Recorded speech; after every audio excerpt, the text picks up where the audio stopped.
Merhaba sevgili 4. sınıf öğrencileri. Bu videomda sizlere fen bilimleri dersinizden 1. dönemin 2. yazılı soru örneklerini anlatacağım. Bu soruların benzerleri yazınızda çıkabilir diye düşünüyorum. Hemen birinci sorudan başlıyorum. Aşağıdakilerden hangisi mıknatıslar hakkında yanlış bir bilgidir? A.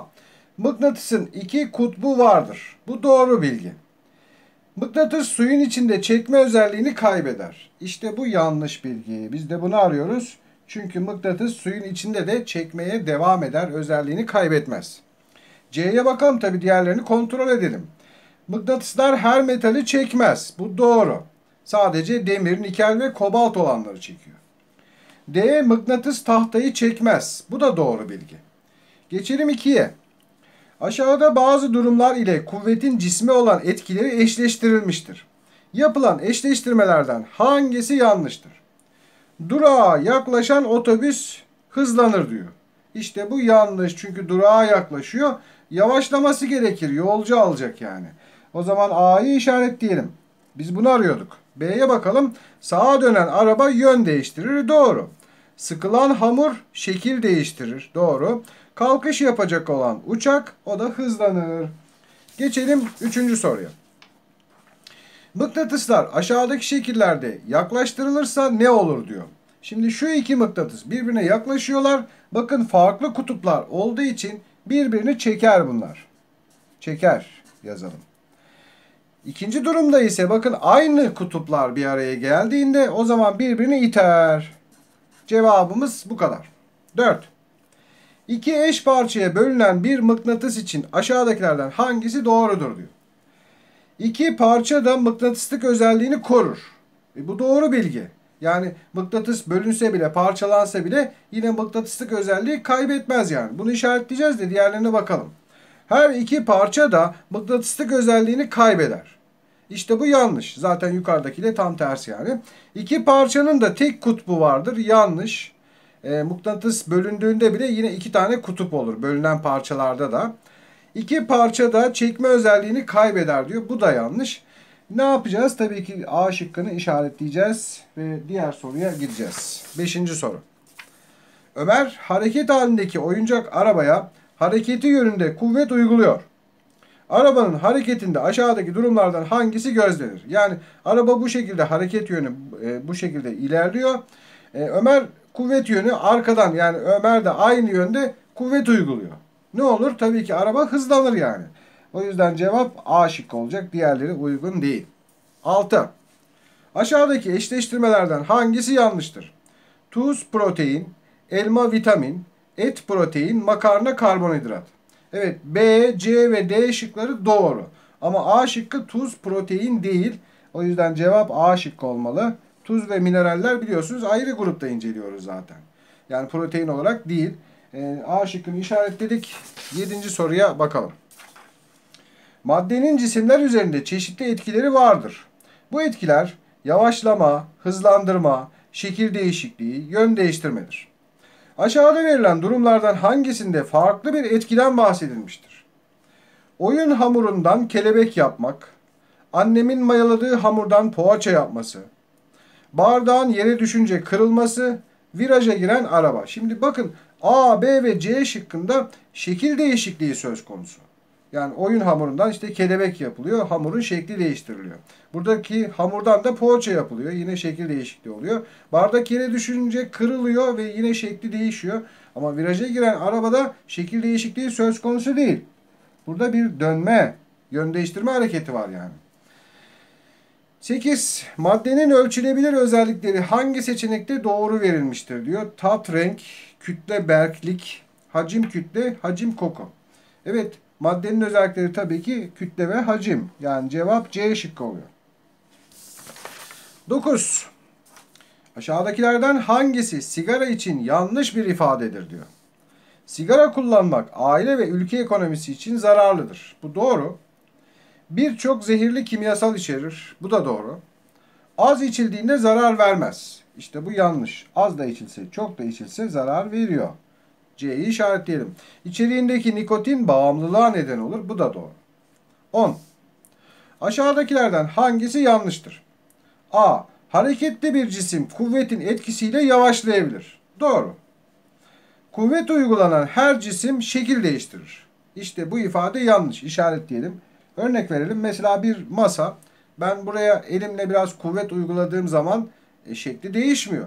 Kuvvetin büyüklüğü önemli. Yani benim uyguladığım kuvvet demek ki onun şeklini değiştirmeye yetmiyor. O zaman her kuvvet uygulanan cisim şekil değiştirmiyor demektir. Bu şıkkı işaretledik. Topun direğe çarparak geri gelmesi yön değiştirme hareketidir. Bu doğru. Elimizle vurduğumuzda yumurtanın kırılması kalıcı şekil değişikliğidir. Bu da doğru. Gelelim 11. soruya. 2 tane kağıt geldi. Bir dakika. Teker teker gelin. Evet, şimdi birini aldım. Verilen görsele göre suyun hacmini ve portakalın hacmini noktalı yerlere yazınız diyor. Şimdi bakıyoruz, ilk başta 200 mililitre su var. Yani dereceli kabın içinde bu kadar su var. Suyun hacmi 200 mililitre. Peki portakalın hacmi ne kadar? Şimdi portakalı içine bıraktıktan sonra suyun hacmi 600 olmuş. Yani biz burada şunu yapacağız. 600 mililitre olmuş. İlk baştaki su miktarı 200 mililitreyi çıkaracağız. Geriye portakalın hacmi kalacak. Ne oluyor? 400 oluyor. Demek ki portakalın hacmi de 400 mililitreymiş. Bu şekilde tamamladık. 12.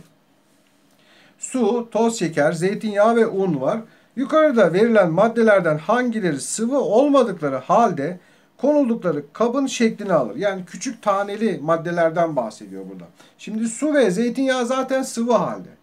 Ama toz şeker ve un katı halde ama minicik oldukları için sanki sıvılar gibi bulundukları kabın her yerine böyle işte bir kovaya koyuyorsunuz. Yayılıyorlar. Kabın şekli oranınca yayılıyorlar yani. O zaman buradaki bahsedilen şey 2 numara ve 4 numara olacak. O zaman C şıkkını işaretleyelim. 13. Bilek güreşi yapan iki kişi birbirini yenemiyorsa bu durum nasıl anlatılır diyor. Uyguladıkları kuvvetin eşit olması, bir tarafın kuvvetinin çok olması, ellerinin kaygan olması, bir tarafın kuvvetinin az olması. Eğer birbirlerini yenemiyorlarsa demek ki eşit miktarda kuvvet uyguluyorlar birbirlerine. O yüzden bir türlü yenemiyorlar demektir. Yani burada cevap A şıkkı olacak. 14. Yukarıda özellikleri verilen madde aşağıdakilerden hangisidir diyor. Bakalım özellikleri. Mıknatıs tarafından çekilmez, suda batar, suyu emmez. Evet, buradaki maddelere baktığımızda doğru cevap tabii ki A şıkkı olacak. Taş mıknatıs tarafından çekilmiyor. Suda da batıyor. Suyu da emmiyor. Cevap A şıkkı. Diğerleri olmadı. 15. Aşağıdakilerden hangisi kuvvetin etkisiyle gerçekleşmez? Odunun yanması, ağaçların rüzgarda sallanması, topun yuvarlanması, vidanın dönmesi. Şimdi B, C ve D şıkkındakiler hepsi kuvvetin etkisiyle oluyor. Ama odunun yanması kuvvetin etkisiyle değil. Cevap A şıkkı oluyor. 16. Mıknatıs aşağıdaki cisimlerden hangisini çekmez? Demir, altın, nikel ve kobalt var. Evet, doğru cevap altın olacak. Diğerlerini çekiyor. Altını çekmez. 17. Yukarıdakilerden hangisi ya da hangileri itmeye örnektir?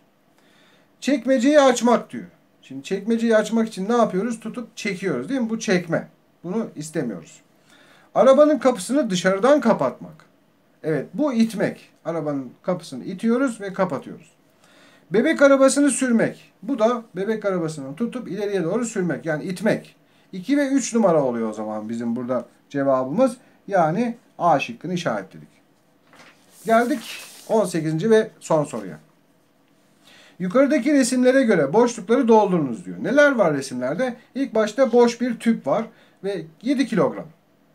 Sonra dolu tüp var 12 kilogram. Yani bu tüp doldurulduğunda 12 kilogram olmuş.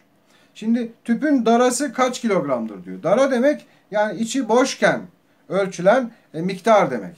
Yani burada 7 kilogram. Yazalım. Net kütle kaç kilogramdır? Şimdi dolu tüp içindekiyle beraber 12 kilogram olmuş. Boşken 7 kilogramdı. 12'den 7'yi çıkaracağız. Yani içinde 5 kilogram kadar gaz var yani. Net kütle bu. O zaman 5 kilogram yazacağız. Brüt kütle demek yani tüpün içindekiyle beraber şu 12 kilogram olan miktar demek. O zaman buraya da 12 kilogram yazıyoruz.